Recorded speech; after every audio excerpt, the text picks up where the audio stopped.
Sir, sabi sir. Sir, po ba ito? Malaki kay Idol pa na. Kasi ito ha, kailangan ko. Kasi ito, ibalik kapag wala ito. Nakalagay sa dito. Not valid if not accompanied by CR. Ayan po ito, bago rin na po.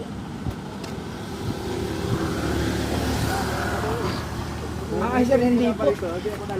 Dahil po sir ako hindi na po halos natakbo yung akin nasa tabi na nga po at nakapunto na po sir sa buhangin. At saka yung sinasabi po niya sir na mamaya hindi ka makinakaw si Nero sa bahay. Yung sir po sabi niya ako ng kamay ko daw po gaganyan ganyan. Paano mangyayari niya ganyan eh nasa tabi na ako. Ang lapit na. Upo ako nga po sir ibababa na bigla po akong binunggo niya nung ulo ko nga po untog sir doon sa tubo. Ang lakas po sir ang bangga niya. Opo sir, ang ano po ay, bali yung makina po hindi ko na po ano sila doon, nakalapat na lang po at hindi na po siya nagana. Yung pinakasalida na lang po. Ang sabi naman po niya, bigla daw po ako lumiko. Ay kung bumigla ako lumiko, dapat din mo ako inabot sa may guhit, hindi doon sa pangalawa. Ay wala na, hindi naman dapat na akong bumilis doon, parating na buhangin na yun eh. Hindi nga po ako sa linyang rin. Hindi mo kayang iisip ng tricycle ko kahit bongguin mo ulit yan. Hindi mo kayang iisip ng single mo, tatalsi ka talaga kasi binunggo mo eh. Ikaw ang nananak mo na eh. Kunin nyo na lang yung mga ano yan?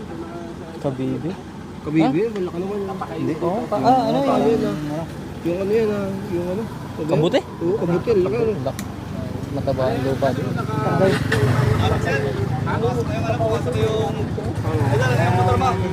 Ate, ano yung gulong? Ano natin yung gulong? Tara. Sige, ano na lang. Ano mas? Okay na. Gusto nyo mangyari, kayo ba ay mag-aasuntuhan pa o ano?